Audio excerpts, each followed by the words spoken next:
Barbecue weather now in the British evening. Yeah, it's nice and sunny, not a cloud in the sky. It's Well, nice. barbecue isn't one of the flavors of our popcorn today. But Wow. this is a very professional segue here, Ali. But I hope everyone's got their popcorn packs. I know I struggled to resist over the weekend, look at them on the shelf, not opening up, but I see they've survived. Brilliant. Reverend Kevin's got his in a nice little jar. So this is going to be fun. And I'm just seeing now, I can see there's kind of been no activity there in that waiting room for the last few seconds. So we might get going. So welcome everyone, and thank you for joining us on a Monday, an altered schedule. This time around. So we're back to our usual Thursdays from now on. We've got like a credible lineup of whiskies here. There's a reason behind obviously, pairing it with the popcorns and the inclusion of the Glen, which we'll come on to when we get to that. We've also got some more bottles to give away. This is our Diageo tastings are often the ones with the prizes, so you'd be glad to know. We're going to try something a bit different today, folks. So we are Ali's going to ask a question at some point tonight, and we'll have the best answer. We'll come up with a bottle, and we'll also be looking at your questions coming in, and if there's any standout questions, we might give away a bottle for that. And then we will be giving away 2 bottles on social media this evening. So at my W Club is the handle, and if you want to tag Singleton as well, in first a picture of your tasting setup, which is what we normally do, and we always get some fantastic pictures. So do keep them coming, and we'll pick our favorite and send out a bottle. We're also going to do another one online. This is on Facebook, Instagram, or Twitter. We're going to be giving away a bottle based off of because we often do the tasting notes in the chat here, and there's always some fantastic ones. But rather than picking them, we still want your tasting notes tonight. But rather than picking them through the chat, we want you to select your favorite, a couple of favorite whiskies from the lineup, and post it again, tagging us in social media with a kind of synopsis of your tasting note and what you liked about the whiskey, and we'll pick the best one there. And there's multiple reasons for doing that, but one of them is actually because we're doing a Monday night. We're going to give people a couple of days who watch the recording back to also enter their tasting notes, and we'll probably do the draw on Thursday for those ones, if that's okay. So I know I can see a few names in here who've won a few bottles already, so you might be doubling up on prizes, because we've been running these every few tastings for the last year or so. And yeah, just gives people who aren't able to join live one extra chance. And yeah, but so that's 4 different ways of winning them. I hope that's clear, but we'll mention it again throughout. Sorry, I'm rambling here. I should have kind of scripted or got an auto cue with what I wanted to say, rather than rambling. But so that's enough from me, folks. You always, as always, want your tasting notes and your your questions. Keep them coming in. And Ali Ali's been on a couple of times before, so a lot of you will be familiar with him. But he's gonna, for those of you who are joining us for the first time, he's gonna give us a brief introduction to yourself, Ali, and then maybe on what order we're going to go in, and how and when you want us to tear into the popcorn. If that's all right. Yeah, sure. Thanks, Luke. Yeah, I think my introduction is about as well scripted as yours, to be honest. I'm not feeling the best, to be honest, but it is Monday, and I think just to get rid of those blues and whatever cold I'm holding at the moment, whiskey is definitely my weapon of choice. So welcome, guys. My name is Ali. I am the ambassador based up here in Scotland. I cover all our brands, not just whiskey. But whiskey is certainly where my passion lies. There's a few recognizable faces on the call, so hi, and to everyone else who I haven't met properly, hopefully we'll be sharing a dram soon. So the order, which I've just put in the chat, if you guys want to get your glasses ready or your bottles ready, in order, we'll start with the 12, we'll move on to the 15 and 18, so we're going to stay in Dufftown, and then we're going to hop over to Glen and do the Distillery exclusive celebratory malt, and then we're going to come back to Dufftown and finish in Dufftown, because it's a wonderful place to be. For those of you who haven't been before, please go and visit, and we'll finish on that 25-year-old. I don't normally do the whiskies in price order, but I think I pretty much have today. But it tells a nice story, and it'll help us explain a lot with the development and the way this whiskey is kind of made. in terms of the popcorn, start tucking into the salt and pepper one. Get your saliva going and everything else. Enjoy those. I don't have my pack here, as Luke mentioned earlier. It was absolutely tucking it down, and I think the delivery driver just gave up today. I had a message saying my pack could have arrived between 3 and 4, but it's not here. So I've got a bottle of Singleton 12, which I'm going to enjoy as I watch you guys enjoy all the others. But yeah, into that popcorn. We'll probably do the raspberry and white chocolate one later down the line when we get onto the Glen for certain reasons. I'll explain later. But yeah, welcome to the Singleton tasting on a wonderful Monday. I hope the beginning of the week's treating you all well. So, Dufftown. Dufftown sits in Speyside, and as we all know, Speyside's pretty much the home or the capital of Scotch whisky. More distilleries than anywhere else in Scotland, and Dufftown celebrates a few distilleries there. There's just over 1,600 people that live in Dufftown, and there's 6 distilleries within that small town. So these guys live and breathe Scotch whisky. It's very much in their blood. But the Singleton, as we know it as a brand, is made of 3 different distilleries. It's a collection of the Dufftown Distillery in Dufftown, Glendullan, and Glen. So these 3 distilleries all form the same banner, the Singleton, all fall under the same banner of the Singleton. And the Singleton now is in the top 5 best-selling whiskey brands in the world. So alongside Macallan and the 3 other Glens that we like to call them, so that's Glenlivet, Glenfiddich, and Glenbow, these 5 distilleries are really kind of flying the flag for Scotch whisky in terms of single malts. But yes, exactly, Dave. So there'll be questions later, so get those fingers ready to win a bottle of the Dufftown 12. But in terms of the 15 and 18, as Luke said before, let's get some lovely pictures up on social media, and we'll again be sending out bottles to you guys, to the winners.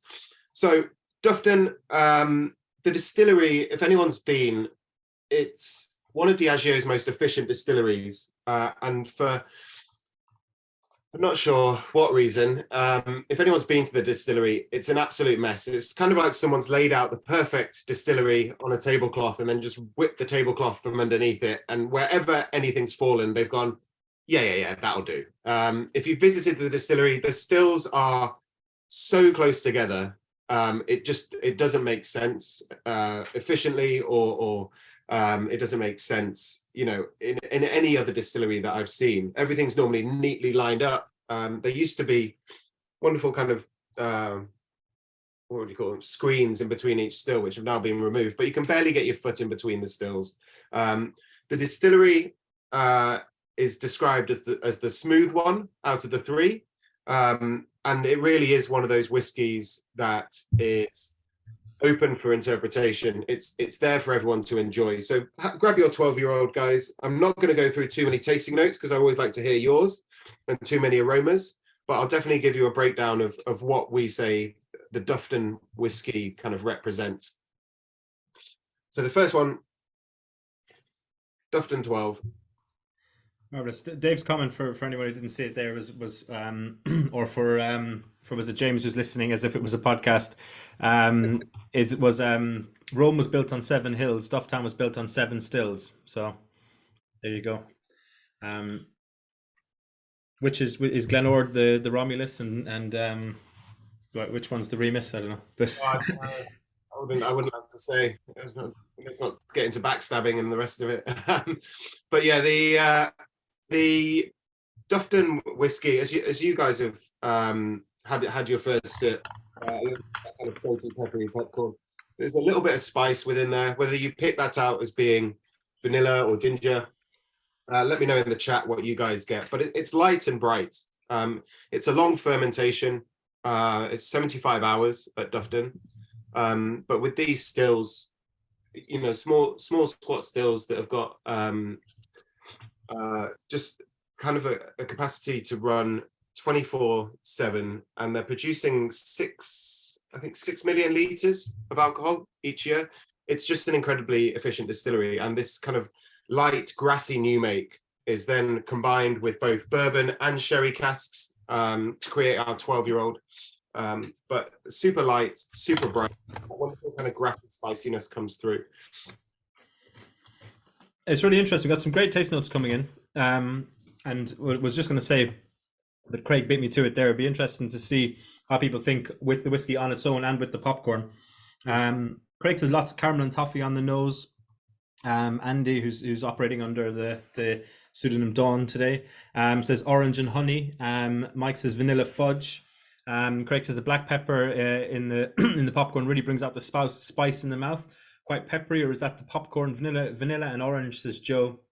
I'm getting salted caramel, but maybe the popcorn, says Reverend Kevin Wright. I definitely got a lot more fruity flavors and that kind of touch of spice without the popcorn. And with the popcorn, as I say, the spice is a bit elevated, and you get a lot more of that caramel orange came through for me with the popcorn, and maybe some nuttiness than without it. I don't know if you'd agree, Ali. We always used to say when tasting with whiskey, you're kind of looking for anyone who doesn't do a lot of whiskey food pairings, kind of looking for three things, whether flavors are either contrasting, complementing, or elevating. You know, whether there's so just something to bear in mind as we move through as to what flavors in the popcorn is maybe elevating flavors in the whiskey, or vice versa. What ones kind of have an interesting clash. It's why kind of really sweet PX whiskey goes really well with like blue cheese, because you have that kind of moldy saltiness that cuts through the kind of really kind of fruity Pedro Jimenez notes, just for example. So just kind of things to look out for, because it'd be really interesting to hear what you say. Marcus gets caramel and toffee, and Mike says great dram for a cold and wet evening. Yeah, absolutely. I think that food pairing thing is really interesting, and I'll move on to it later on when we're doing the 18. But the food pairing with Singleton's been a big focus for us at the moment with our brand. We've done a partnership with Monica Galletti, if anyone knows her, as a celebrity chef, and we're really looking at that kind of food moment. And whiskey's always been renowned to be a drink that's enjoyed after dinner. Neat, most of the time, but there's so many opportunities with a whiskey like the Singleton, the same that we've done with Johnny Walker. We're really trying to encourage people that this isn't just a drink for the end of the evening or after dinner. It's something that you can have in a highball with a starter. It's or neat. There's no reason why you can't. It's just that you get that kind of thing stuck in your head that it's designed to be drank a certain way. But Singleton definitely is one of those kind of inclusive whiskies, and that's really kind of what we're trying to push. But I'll move on to that later when I talk more about the three separate distilleries. But Bob has said toasted ginger nuts. Sadly, popcorn stolen by the wife. So I don't know if the toasted ginger nuts was like a kind of written for TV swear, or a tasting note. We've also got a Steph and Sarah said, do you do any tastings and food pairings in restaurants with the Singleton, or maybe in general? Yeah, I mean, we work with a lot of different accounts up and down the country. There's been a lot of events that we've put on that are dinner settings, with Singleton being the focus, but we're certainly looking more and more at how it's enjoyed and how we use those different tasting notes from the different distilleries, especially with how food culture changes so much, depending where you are in the world. Again, I'll touch on it later, but Singleton's really kind of a great brand to kind of fit into that slot, that kind of that food pairing element. But yeah, so if we move on to the next whiskey, well, just while we do that, because people always give out to me for not doing this more frequently. This is £39, folks. So I'm just going to let you know. And at the end of the tasting, as most of you know, but maybe some of you are joining us for the first time, we're going to give a discount code that'll give you 15% off that price, but also all the whiskies you tried tonight. So I'm not going to do the maths, but you get a rough idea. £39 minus 15%. So yeah, Ali, you want to come on to the next one? Yeah, we'll move on to the 15. So grab that, guys. Keep your salt and pepper popcorn. But what you'll notice is very much, again, it's that American oak and it's that European oak that's blended together, that creates I guess this one I would describe, it's still the smooth one as we call it, but again, with that extra 3 years minimum, you really start to feel that smoothness coming through. That spice kind of moves again from the, I don't want to use the word harsher, but the kind of fresher spices that you would have found in the 12. It starts to move on to a richer, more rounded whiskey. The 15 I absolutely adore. I wish I had it here, but I don't, so I'm going to stick to my 12. But just a quick bit on the distillery, guys, while you're enjoying that and kind of getting the tasting notes going. Peter Mackenzie founded the distillery in 1896. During this time, as America, started to enter prohibition, Scotch whiskey was in a real boom, but the Dufftown distillery was one of 15 distilleries in this famous little collection, as they call it, that was still running full tilt during American prohibition. We're a huge supplier with our Glen whiskey that goes out to the States. It's quite a nice story that this distillery was still producing whiskey during that time, and prohibition ended in 1933. So the advantage there was that they were still running. They didn't have to start upping production and getting people back into the distillery to get everything moving again. There's been a famous war source that's been fought over. You found all these stories, whether it's Lefroy and Lagavulin, or if it's Dufftown, but there was the Jock's Well, as they called it, this wonderful spring up in the Conville Hills, supplied water, and between the distilleries there was always people out at night trying to divert the water to their distillery or cause trouble for everyone else in the area. We're all very much more friends than competitors nowadays, so the water source is there for everyone to use. And for those that know, the Dullin River, the dam that we've created for the water source, along with Blair Athol, actually has that amazing, what do they call it? Ladder, for the fish ladder, for the fish to move freely through the water. So normally with a lot of distilleries, as they were setting up and taking over water sources, you'd see the wildlife take a bit of a knock during setting up time and how much water was actually being used through the distillery. But we've created this amazing water ladder for the brown trout. Never thought I'd say brown trout on a whiskey tasting, but the brown trout can then move through the water freely, and there's no real effect to the wildlife. So a nice little story, and it also links nicely to the fish logo on all the bottles that you'll find with the Singleton. I'm not sure if you guys can see that too well, but yeah, water source obviously being this incredibly important part of any whiskey production at any distillery. So that's the 15. Let me know what you guys think in the tasting notes, but definitely for me, it's warmer, it's richer, and there's a lot more of that fruit starting to creep through from those European oak casks. So please let me see your tasting notes in the chat. Yeah, we got some great ones in. Reverend Kevin Wright says, I can sense the slightly greater maturity. There's more of a mustiness and a good nostalgic way to it. Everyone says burnt orange. Ian says zesty orange on the nose. Bob says richer and smoother, poached pears and peaches with vanilla bursting through, lovely sweetness. Joe says first time tasting two different ages side by side, surprised by the difference 3 years can make. Much smoother and richer than the 12, quite earthy. So there's some great taste notes there. I know that I thought it was a bit more I don't know, kind of treacly or syrupy on the first, not in terms of a texture, but maybe kind of I don't know, like a maple kind of compared to the kind of more honeyed caramel notes from earlier. But and the popcorn really brings out that extra bit of spice. Yeah. Steph and Cersei persimmon, which I am. This is my ignorance. I have no idea what that is. But let's find out. Andy says much more depth to the 15. I don't know. Google doesn't even know what persimmon is. Do you know, Ali? I think yeah, it's a giant fish. Ah, there you go. Joking, I don't know. Right, I was like, I was thinking, yeah. I can tell you what the distillery say.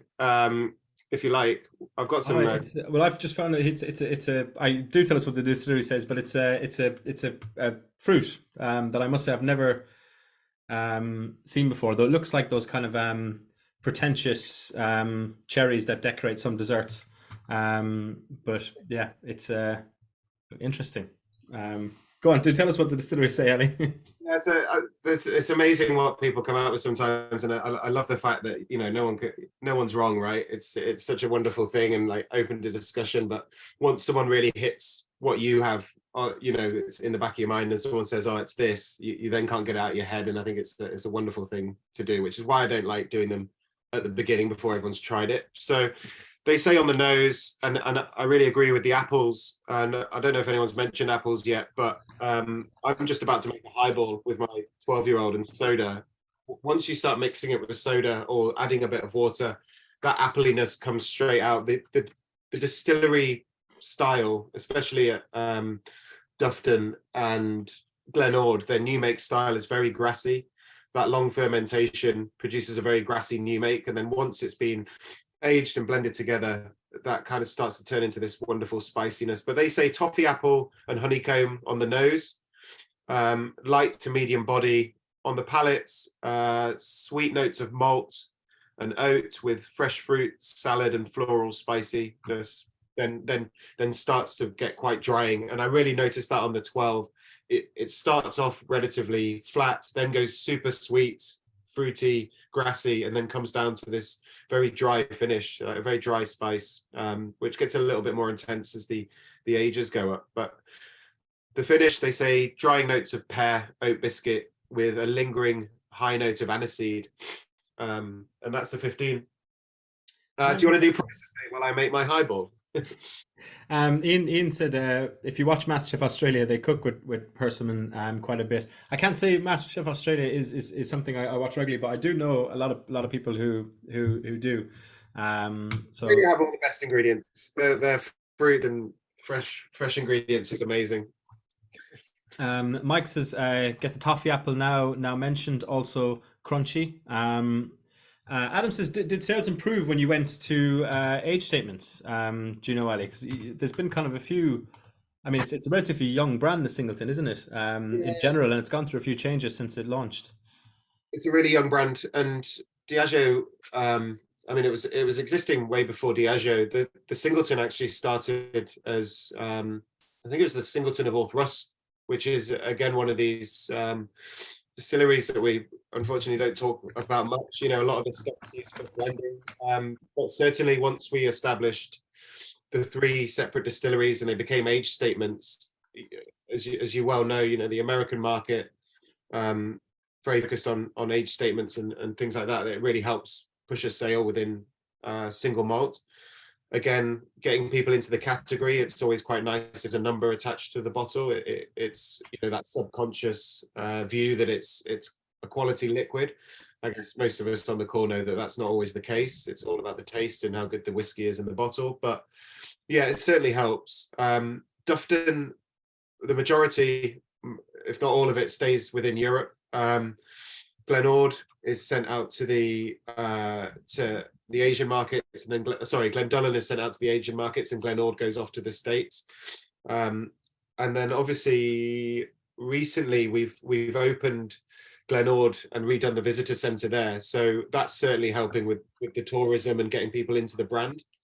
I think we've got something like 25,000 visitors each year coming through there, and it's a beautiful place to visit. It's just outside of Inverness, if anyone wants to is in that area and wants to pop up and visit a beautiful distillery. But a full working bar, cafe, tasting room, distillery tour, the retail section, everything. It's absolutely incredible what they've done with it.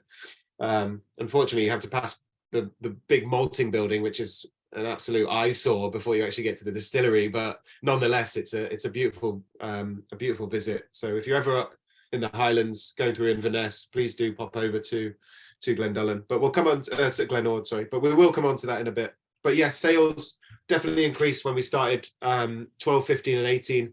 The original whiskies were called something like Tailfire, Sunray, and I can't remember the third one, but no one I mean, even us as a company, we didn't really know what we were trying to deliver there, and it was just very, marketing kind of names that have been slapped onto bottles. And with this, there's some real direction. Every distillery has a 12, 15, and 18, and I'll chat a bit later about some of the whiskies we've done beyond that. But it's amazing what we're doing with this brand, and for it to now be, as I said, in the top 5 selling single malts globally, it's quite the achievement from when it first started.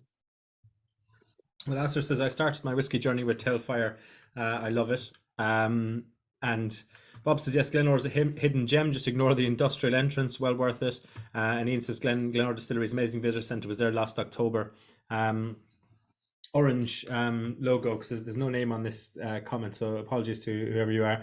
The finish is dry but warm and satisfying. Still overcooked fruit, which is delicious. And Stephen says the pepper popcorn really brings out the spice in the whiskey. And Stefan Sir say maybe also quince on this tasting note, which is a tasting note I understand. So thank you for that, for dumbing it down a bit for me. Appreciate that.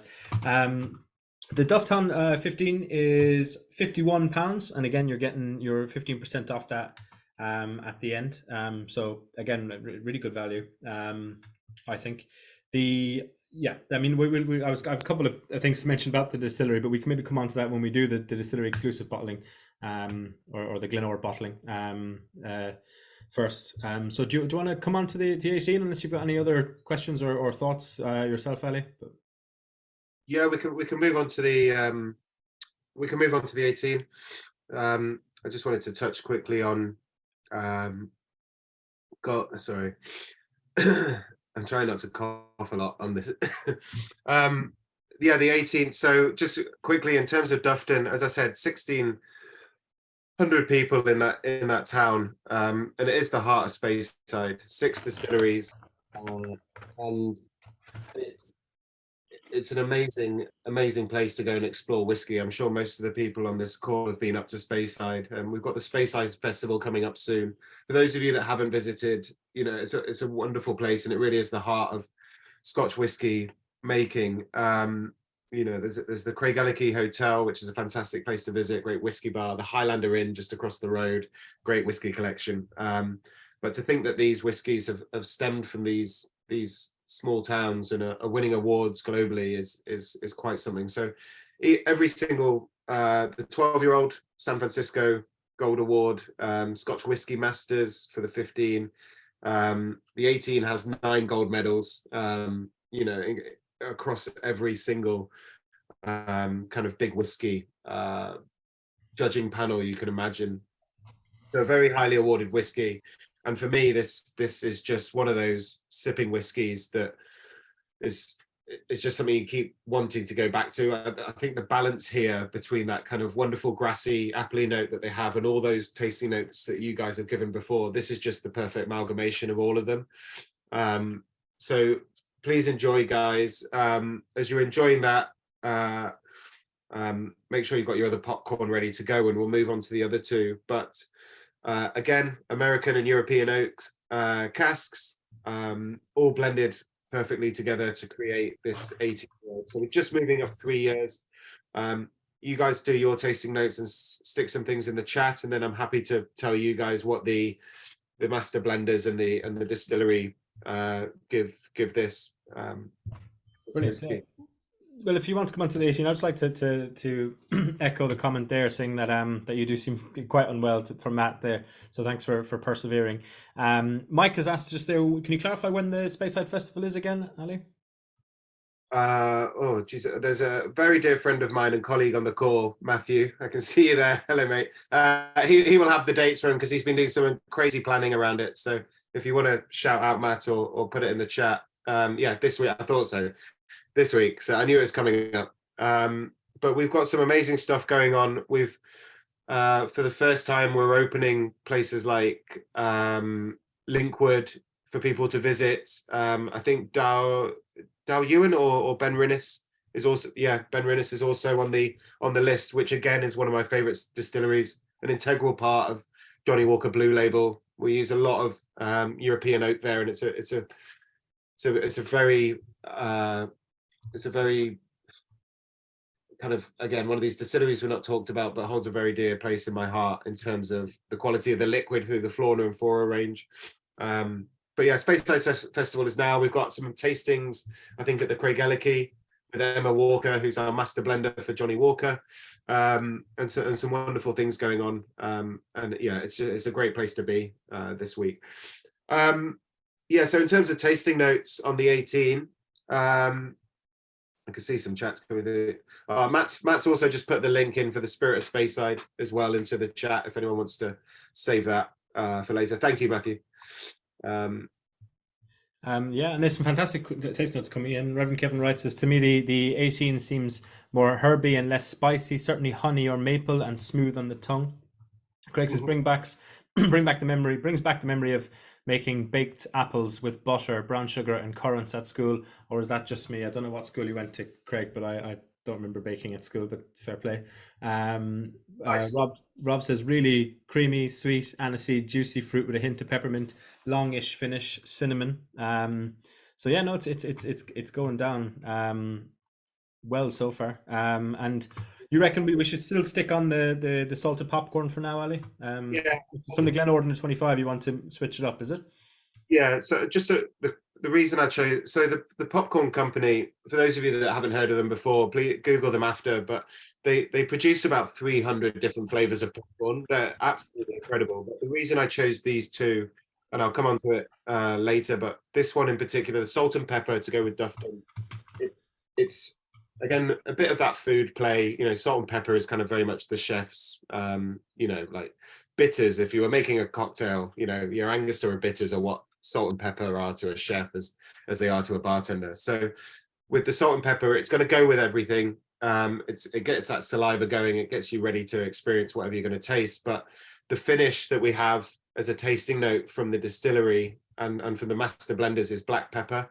So on the nose, roasted nuts, fragrant wood, stewed fruits, smooth vanilla and toffee. And then on the palate, dark toffee, mint, apple juice, almond, and bitter cocoa biscuit. And then the finish they describe as being long with a warming, spicy oakiness, followed by stewed fruit and a hint of black pepper. I mean, everyone's different. I love the butter thing though. And what I get about the 18 is it's an 18-year-old whiskey, obviously, but it's kind of not. It doesn't sing the same dance as a lot of 18-year-old whiskies I've tried before. There is that spiciness in there. I mean, if you were to sit down and compare this to the likes of Glenfiddich 18, Glenlivet 18, there's a lot more kind of harmony around the sweetness for them. This still has that spice coming through it, still has that bounce of fruitiness. I hope I haven't done the others injustice in saying that, but I think where the Dufftown 18 is unique is that it is an 18-year-old whiskey, but it's not at the same time. It doesn't kind of dance along with the rest of them. So yeah, a little bit lighter and fresher. No, definitely. Bob has said really creamy, sweet, aniseed, juicy fruit, hint of peppermint, longish finish, cinnamon, very creamy taste, apples, but I don't think the popcorn really helps as per the first two, so that's interesting. That's good to know, Stephen.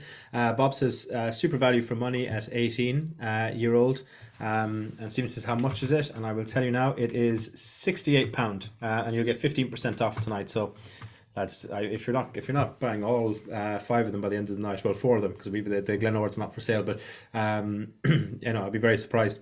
You said that the salt and pepper is the chef's Angostura bitters there, Ali. I know a few chefs who take some exception to that, but I know that it's rescued all my cooking I've ever done. Has just been to saved. I think you paint a picture of Angostura bitters rescuing all my cocktails, which it definitely hasn't. So yeah, I understand that sentiment. No, Angostura brings that kind of balance, you know. I can't say. For me personally, I'm not speaking for chefs in general, you know, that salt has ever bought anything but mask the flavors in my food. Stephen says only an old fashioned for the Angostura bitters, not in a Manhattan or anything, Stephen. What would be your you mentioned you're drinking a highball there, Ali, while people continue to digest this 18, because I think it's worth giving it a bit more time. What kind of cocktail recommendations do you have for the Singleton? So in terms of the 12, we would normally serve with a highball, either with soda like I've done, it brings out all those apple notes. If you want to play on the apple notes even more, we do a wonderful drink which I think they're serving at the Glen Distillery, which is really simple, which is a mix of half soda and half appetizer, just to kind of increase that apple note coming through. And then it would garnish with a pandan leaf, which is used in a lot of Asian cooking. It's got a nice coconut aroma to it. And it's kind of a nod to that grassiness that we were talking about before. But a highball with the 12, the 15, because of that spicy, rich, stewed fruit note, we would normally recommend going into a Rob Roy or Whiskey Manhattan. And then the 18, certainly an old fashioned, but every whiskey works well in old fashioned. But we have a cocktail program at Diageo called World Class, and Singleton is a big focus of that at the moment because we're looking at this food pairing element. It's much easier to talk about the whiskey through the medium of cocktails and how that pairs well with food. So our global winner recently, Adrian, a guy from Norway, has been traveling Asia with our global ambassadors, creating these incredible evenings with Singleton cocktails and food pairings, and he's been doing most of his drinks with the 18, just because of that balance of sweetness and spice. So if you have a search for World Class on Instagram or whatever, you'll definitely see Adrian's face and some of the amazing events he's been getting up to across Asia. And obviously Asian food with that sweet spice balance, it kind of fits really nice. I'm very jealous of his travels, very jealous of his talent more than anything. But yeah, he's been creating some incredible serves for us. But yeah, I with the 18, I appreciate the comment of the popcorn doesn't go too well now. It's one of those sipping whiskies. It's fine by itself. But yeah, an old fashioned if I had to choose. I thought a Rob Roy had to be peated whiskey, but maybe that's I genuinely don't know. I'm just assumed. Rob Roy normally just a single malt or a blend. Penicillin, you'll need your peated whiskey. I don't think I've ever tried a Rob Roy with peated whiskey. You might be onto something there, mate. Yeah, well, I mean, I don't know. I wouldn't want to offend any mixologists on watching this or any Scottish people. You know, I know he's a hero up here, like, you know. But and what he achieved in football in the 1950s was phenomenal as well. So yeah, Pete said Al Drams so far been very easy drinking, perfect for the summer evenings and the fire pit. Totally agree. Mike says that the 15 and 18 seem cracking value. They don't seem, Mike, they are cracking value. And yeah, I think I might have, not sure if I've read Ali's one already, but he says like the salt and pepper with that. Got fruitiness before, but after I got totally different flavor that I can't put my finger on, but more intense. And I think I know what you mean. It's definitely when it first was mentioned, the kind of not going with the popcorn, I was kind of like, oh, I can see what you mean. It maybe doesn't have the obvious notes, but the more it goes on, the more that kind of spiciness comes through, and it elevates some really interesting flavors in the whiskey. So yeah, maybe that's just the cracked pepper taking over all the flavor on the palate, but you never know. While unless anyone's got any questions on the 18, but before we come on to the next one, people were talking about visiting Glen Ord. The reason we have the Glen Ord, the celebratory edition on here, which actually we don't have available, but is available when you visit the distillery, is because as most of you will know, the W Club members, you get a 20% discount as W Club members on visiting some of the Diageo brand homes, including the Glen Ord distillery. So people have mentioned visiting there. So if you're ever up in that area, you can book in advance using the codes on the W Club page in the partner offer section and get some discounts on the visit. So that's why the Glen Ord is included in the lineup, even though we're not selling it on the website, so you can't directly buy it tonight. But it's worth highlighting what you can get from visiting the distillery. And yeah, there's some loads of Speyside and Highland distilleries not too far from there that are in the lineup, as well as 11 distilleries plus the Johnny Walker brand home on there. So it's definitely worth, if you're in Scotland or if you're planning a visit in the next 12 months, yeah, hitting that up and checking it out. I did Dalwhinnie and Blair Athol in the one day last year, and it's definitely worth a visit. The Blair Athol, the bar there, I presume you've been, Ali, is brilliant.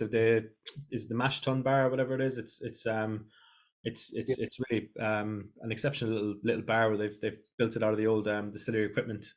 So it's worth visiting for that alone. I think that mash tun has actually come down the road from Clynelish, if I remember correctly. I You might be might be, wrong. you're probably right. But it's there definitely is a bar within the distillery that is named after a piece of distilling equipment. So my apologies. Last September I was there. I should know this. It's either the mash tun bar or the tun bar, but yeah, the guy's standing in the mash tun, and they've kind of like obviously redone the floor and everything else. But yeah, the way it's kind of situated, he's got the back bar and the slab proper around him. Yeah, it's amazing. It looks lovely. Cool. Cool.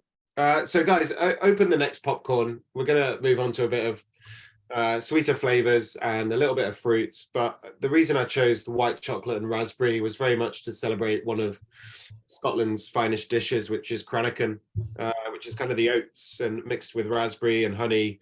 And I think very much plays into the hands of the two whiskies we're about to try.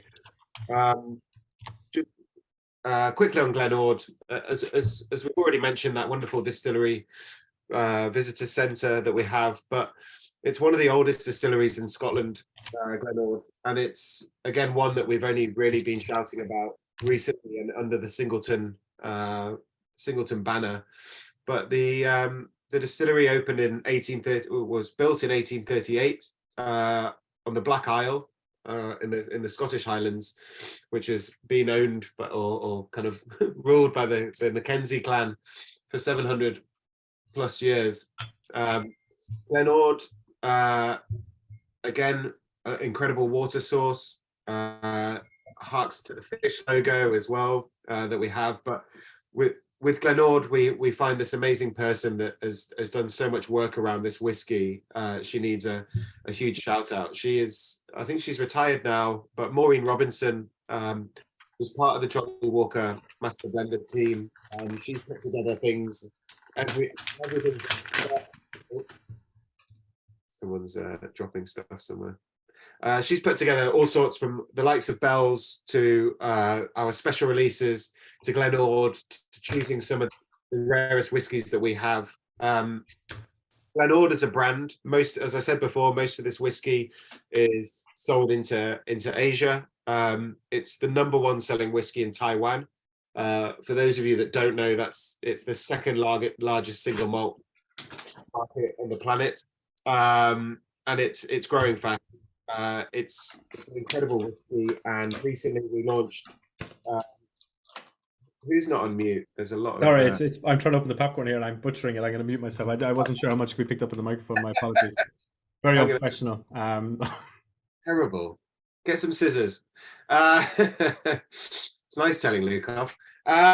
So as I was saying, one of our oldest single malts, in fact, the oldest single malt that we've ever released from Diageo is our 54-year-old Glen Ord, which Maureen's kind of helped put together. Rare European oak casks, again, bourbon casks and refill. With this whiskey, we're doing the Glen Ord next.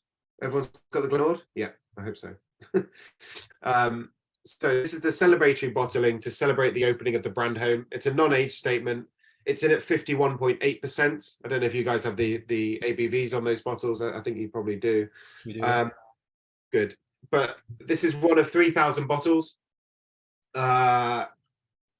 Luke will do the prices in a bit, but it's. Well, I've no price for this one, Ali. Sorry. So if you visit the distillery, do the guys get discount in the stores, or is that a different question? It's just for the tour, just for the visit. So you get 20% off the actual tour, the visitor, the price of the ticket for doing the tour.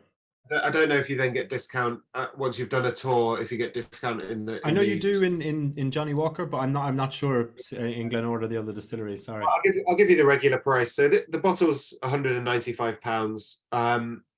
What I find confusing about the description of this is that it's second fill sherry casks, and I don't know how we get this terminology correct. So because it's second fill, that it's a refill cask.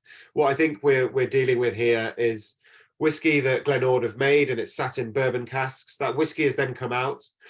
It's then been treated with sherry. We've added sherry to those casks to treat the casks. And then the whiskey is reintroduced to the same casks. So there's a batch of 12 casks that are then used to make this cask strength whiskey that you have in front of you. Again, I'd like you guys to do your tasting notes. This is only available at the distillery, so I think quite a treat for all of us online tonight to try this. And as I said before, £195, second fill sherry casks. I would describe that as refill casks that have previously held sherry. That I don't know how convincing it would be to call it a sherry cask in its entirety. It's probably just been treated with sherry and then refilled. So yeah, I find the term not in terms of this, and Ian has said you get 10% off the tour at Glen. I find the term refill a bit of an odd one in general. Maybe this is just me being a weirdo, because you know, for me it would depend how long the previous whiskey had been in there for, rather than whether or not it had been used. You know, if that makes sense. Not I'm just speaking in general terms. But yeah, so always, like, you know, first fill is always something that's previously held something anyway. Yeah. So Scotch whiskey, we would say first fill, you know, for a fresh bourbon cask, but it's obviously had bourbon in before. But this is second refill, so we would have filled it, which is first fill, then it would have had sherry or something else in it, and then we filled it back again with that whiskey. Oh, I get you. Sorry, I'm really off my game. So you mean it would have been matured, seasoned, and then matured again? Yes. Yeah. So there's a lot to kind of dissect there. So it's second fill. So it's not a first fill. It's had something else go back into it as well. And this is the beauty of Singleton, and where they really get to play with these flavors, because they've got so much European oak and so much American oak. There's always this wonderful way that they can amalgamate the flavors. I know some of our special releases have had previous red wine cask finishes on them. There's cognac as well, so they're doing a lot with the cask finishing, which is really nice to see, because it's such a versatile spirit. There's a lot there to kind of play with, which is great for the blending team. But to think about, again, this brand being as big as it is, a lot of it still is contributed to Johnny Walker and the whiskies we make there. So it's doing an incredible job. Glenord's had a bit of an extension, which was, looking through my notes, I can't remember, but they've upped the distillery capacity to, it's producing 11 million, just under 12, 11.9 million litres of alcohol. So twice as much as Dufftown. But yeah, it has had a bit of an extension on the still front. So yeah, an incredible distillery, and I'd recommend anyone to go and visit. They've done a beautiful job with it. Well, it is a stunning whiskey. Peter says, got the sherry on the nose, honey and stewed fruit. Mike says treacle toffee in the throat. Stephen says brings out the chocolate flavor with smooth fruits. Bob says dark fruits, lovely sherried softness, Christmas cake goodness, my kind of whiskey. Sorry, I'm off to Glenord if they don't do mail order. And Adam says, do you have an age statement for this dram? No, so it's a non-age statement. Pardon me. It's a non-age statement, and I think, again, because of the amalgamation of the cask and whatever's previously been held in those barrels, they've then kept it at cask strength. I would love to try it with a dash of water. I have tried it at the distillery, and from memory, a lot of kind of this apricot as well, kind of these, you know, richer kind of dried apricot notes, and but yeah, a fantastic whiskey. In terms of the raspberry and the chocolate, this is definitely the white chocolate and raspberry trying to push through those fruity notes. You were talking before, Luke, about things being a contrast. I think where this is a very dark, smooth, kind of richer whiskey, the white chocolate's kind of going to help bring that through. But again, there's still that grassy element. Like, I would always describe Singleton whiskies as having that grassy note, and I think raspberry kind of balances that out quite nicely.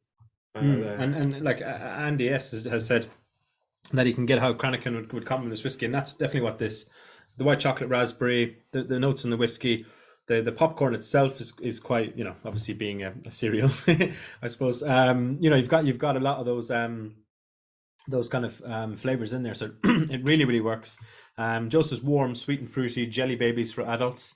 And Reverend Kevin writes, I'm getting stewed apples stuffed with raisins. So there's some great taste notes coming in. And Ian said that when he visited Glenord after the tour, they got 10% off in the distillery shop. So I presume you would get 10% off on this if you did the tour. It's really interesting. It's much drier, at least at the start. There's a lot longer finish. I don't know if that's due down to the casks or maybe that higher ABV, but it really works. Definitely, no, it's an exceptional dram. So we're looking to get to try it tonight. Something a bit different. Lucky to try it outside of the distillery for sure. I think it's nice to kind of get a few people tasting this kind of stuff. Everyone gets to talk about it and at least try it before they visit. So yeah, a nice treat, and I guess thanks to my colleague Christy, who you've met, Luke, who's kind of set up this tasting and got the liquids together. So yeah, hats off to her. 100%. Do you want to? I think now this one, especially with the higher BV, if we slow down a second before we move on to the next one, and I thought maybe now might be the time to ask your question to win a bottle, Ali. Yeah, sure. I was just going to reply to Mike quickly there, but I completely agree with him. It doesn't need to be watered down at 51. It doesn't drink like a 50 plus whiskey. It's very, very smooth. So I completely agree with you there, Mike. What was I going to say? Yeah, so it's kind of fastest finger, or so whoever can, for a bottle of Dufftown 12, whoever can put in the chat, my colleague Matt isn't allowed to enter this.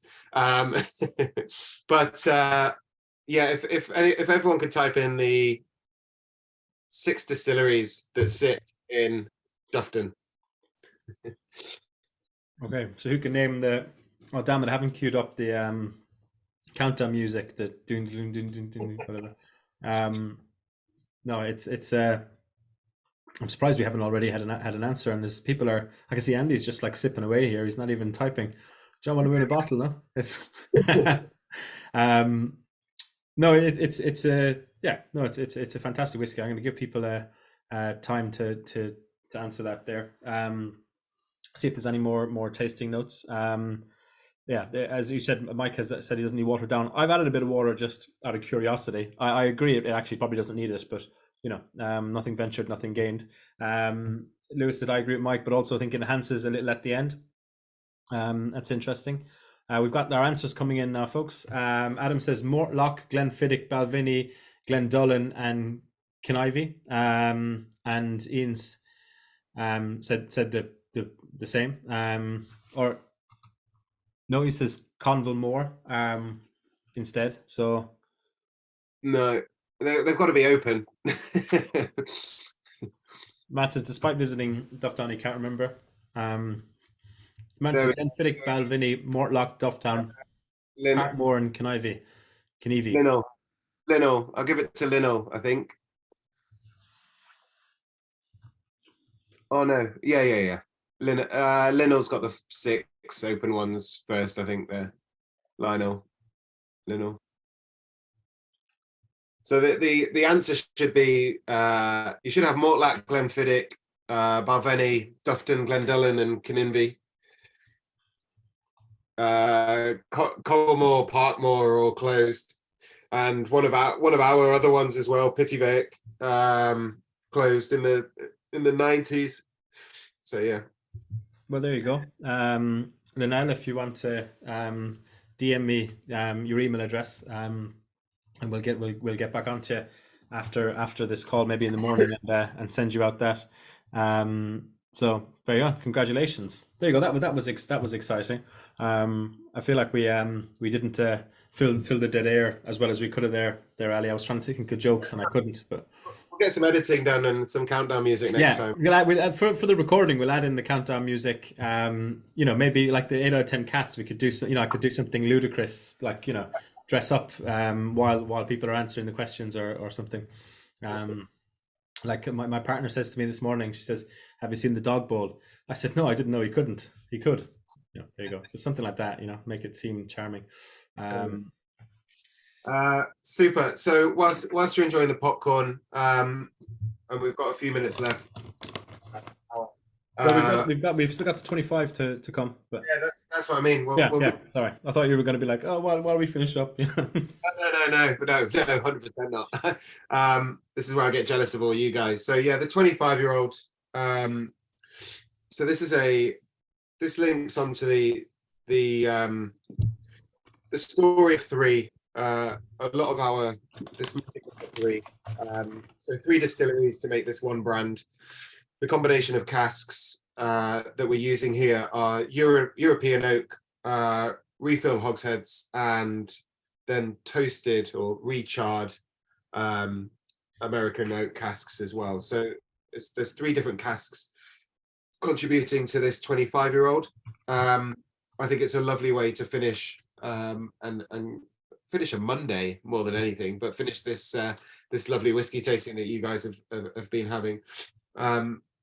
So again, please sit back, enjoy, and have a little nibble of the popcorn, give it a second, have a deep smell of that whiskey, and then kind of have a lovely long sip, and just try and keep the whiskey on the palate for about 10 seconds and really let those flavors kind of start to stretch out. Tops of samples. I hope they weren't expensive teeth, Kevin. But It's a plastic, yeah. He says, "Good job. They're still his own."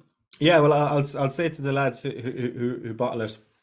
So it seems to be a theme. I personally didn't get that, but that's good. Genuinely, I'm not being facetious. It's good feedback. Stephen suggested I don't give up the day job. I that's actually heart wrenching. Like, I came up with it. I didn't come up with it actually. I was told a good one the other day, Ali. It was not everyone thinks Cleopatra is beautiful, but that's how Julius Caesar. Oh my God! Don't give up the day job, mate. So again, 3 casks. But this again is put together by that wonderful lady Maureen Robinson, who I think was awarded a Lifetime Achievement Award recently from the Scotch whisky industry. She's had an incredible career, so a lot of work to do at Blair Athol. She's put together Bells as a blend, and now really focused all her attention on Glen. And as I mentioned before, some of the releases from there, we've done a 40-year-old, 41, a 42-year-old, all of these expressions that you guys have tried tonight, and obviously this one here as well with the 25-year-old.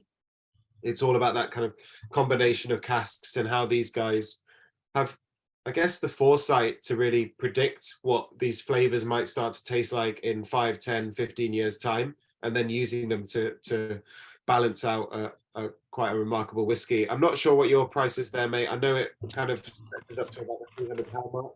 It's 330, and obviously everyone listening will get 15% off that. So he brings it under 200 or under 300. I mean, so yeah. I mean, it's interesting because it's quite complex, and it's really well balanced. Bob has said quite tropical, which I totally agree. Passion fruit, pineapple, but a touch of ginger. But I think it struggles after following the Glen just because just for ABV alone, because obviously had such a bit of a punch, and you kind of drop down to 43. But the more you sit with it, the more you actually start to appreciate the complexity of it. So it is really good. Pete reckons he'll buy 2. So fair play, Pete. Yeah, it's a fantastically balanced whiskey. I think at 25, you start to lose a lot of distillery character sometimes. I've got the jumper on tonight, but I've had the pleasure of trying like the Kalila 25, and that signature note I know from Kalila, that kind of grassy smoke, really does start to disappear. But when whiskies hold on to like their distillery characteristics at that age, 25 plus, it's really nice to see. And I think that's where this cask blending really comes into fruition. Yeah, it's a stunning whiskey, but super light. And I apologize if you think anyone else on thinks I've made the mistake of doing the cask strength first, but it's one to really take your time over. And as I said before, it's really nice if you just leave it on the palate. Hopefully you've all got water there as well. Sip of water, just leave the whiskey for about 10 seconds on the palate and treat it like a red wine. Get the air going through it, and then after those 10 seconds, just swallow the whiskey and see what flavors start to really develop across the palate.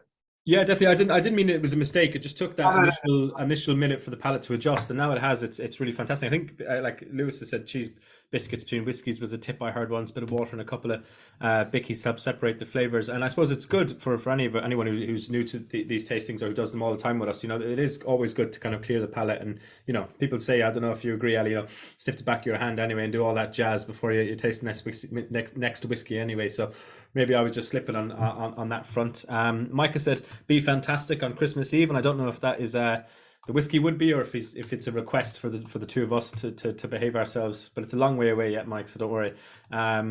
Matthew said, "Lovely long finish with sweetness of pork crackling with apples," and that is really interesting because. I think on some level I totally get what you mean, but it's interesting. I suppose the first of all the whiskies you tried tonight, it's the first introduction in the tasting note of a bit of meat, which is quite rare. You often get some sort of meaty reference. We do actually recommend one of the pairing notes when we were starting off doing these tastings with Dufftown. We would do dried fruits, like dried little pieces of pineapple or apple with the Singleton 12, but weirdly for the 15, bacon was the food pairing that went really well. So it's nice to hear that actually. So maybe kind of like, what's the step up from bacon? I guess a nice piece of pork patty, right? Yeah. I don't think there is. I don't think it gets better than bacon, but I see what you mean. Yeah.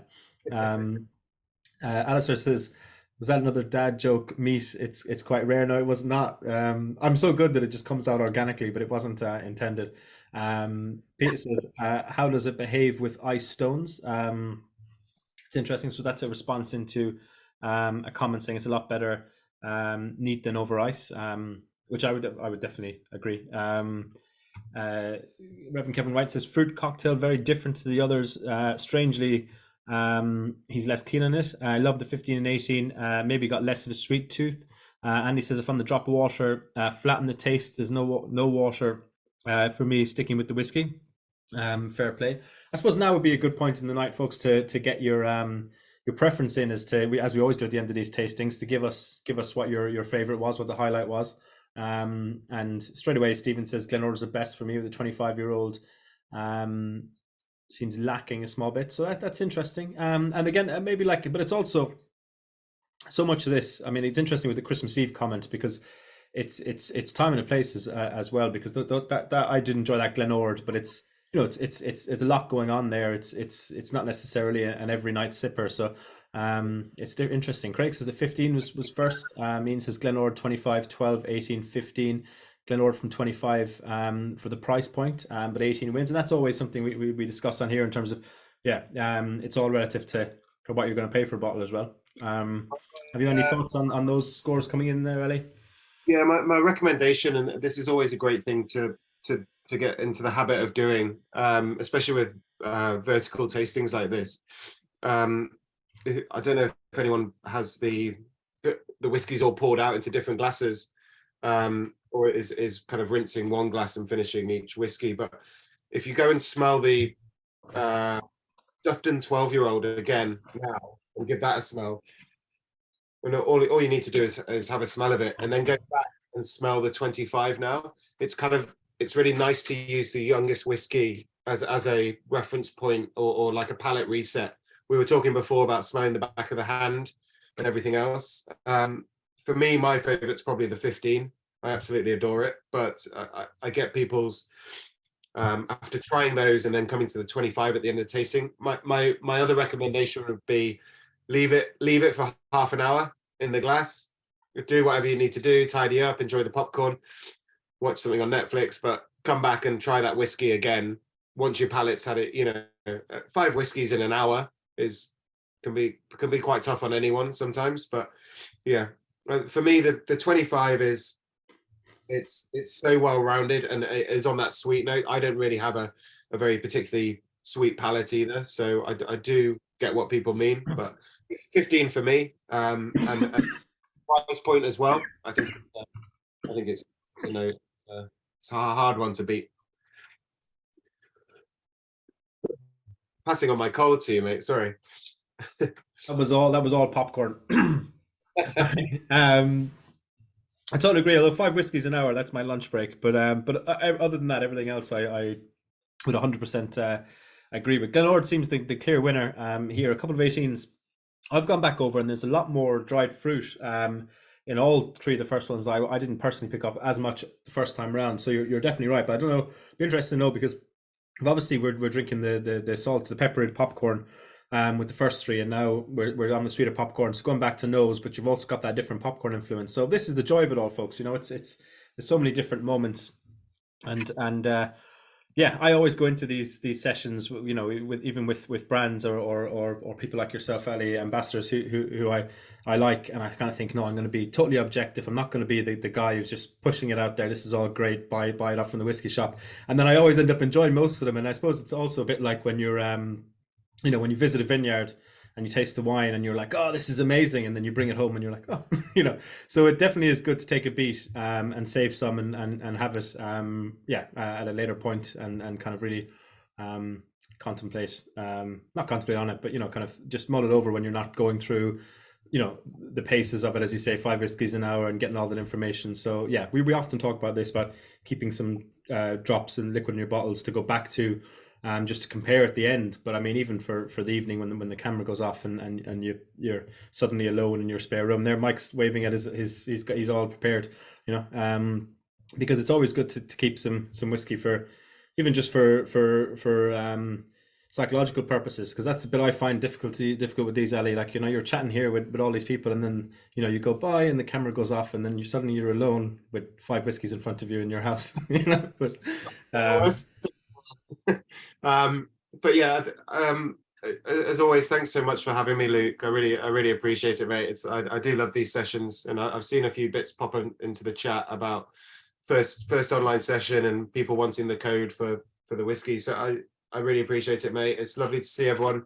But yeah, I think take some time with it, and yeah, come back to it. I just wanted to quickly say a colleague of mine has this wonderful trick of having a kind of like go-to grain whiskey on the side when it's doing really peated whiskies, or a big mixed bag of, say, like Speyside, Islay, Highland whiskies. He'll get everyone to go back and smell the grain, and then once they've finished those 4 whiskies, actually trying the grain and seeing what develops there, you know. Or the same thing could be done with the youngest whiskey, especially with a tasting like this. It's nice to have that reference point of what you were first trying. I'm not sure if that 12-year-old was everyone's first drink on a Monday, but it's nice to have that reference point there, and then how everything is developed. But as we said, you know, those 5 whiskeys, our palates get tired. It's always nice to come back and revisit it later. no, 100%. And that discount code is WS16SP. I had quietly put it in the chat earlier on, but I'd say understandably most people didn't catch that, so I've put it in there again. So yeah, WS16SP, and that will get you 50% off the 4 whiskeys that we tried here tonight that are available. If you actually, quickest way to find them all, I mean, obviously apart from just by the search bars, they're all in the. You can hyperlink them from the original product page where you buy them. So, and all the kind words there. That's really thoughtful. Andy said really enjoyed the extra dimension of the popcorn, maybe more food whiskey tasting in the future. 100%. I mean, we did kind of half-ish do one with mezcal last August, but that was kind of the night before the brand suggested, you know, you could do these pairings. So we emailed you guys and we're like, if you have, you know, dark chocolate and this type of thing.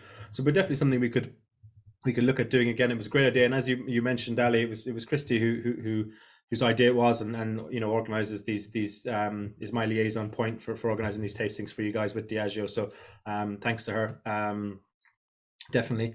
And Mike said, is that a double shop purchase discount? WS16SP will work for the website to discount them. And just for anyone you have to be logged into your W Club account for that to work. It won't just work if you add them to your basket. If it's not working, try that first.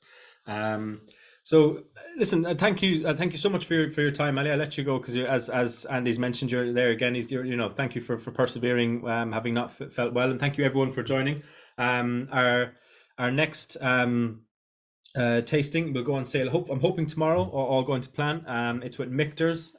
So we're popping to America. There's been a few requests recently. I know we did Waterford was our last one, Ali, Waterford whiskey, and that came off the back of a couple of requests from our W Club members who specifically wanted to try that brand, and we've got a few requests for bourbon as well. So Michter's is covering that one. So hoping to get that on sale tomorrow afternoon. Worst case scenario would be Wednesday morning, but it would be on sale in the next 24 to 48 hours.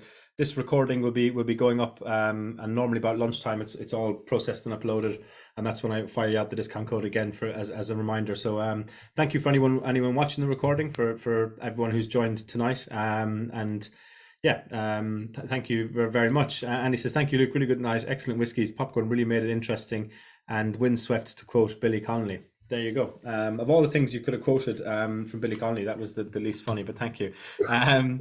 Ali, thanks a million again, and thank you everyone for joining. I'm really glad you enjoyed it, and we'll catch you again soon. Thank you. Cheers.